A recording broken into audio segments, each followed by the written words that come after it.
Nazdar, lidičky, já vás vítám u mého prvního videa.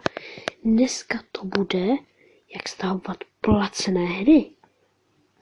A tam si můžete stáhnout i Minecraft. Tak, ale jak na to? Musíte mít Get APK.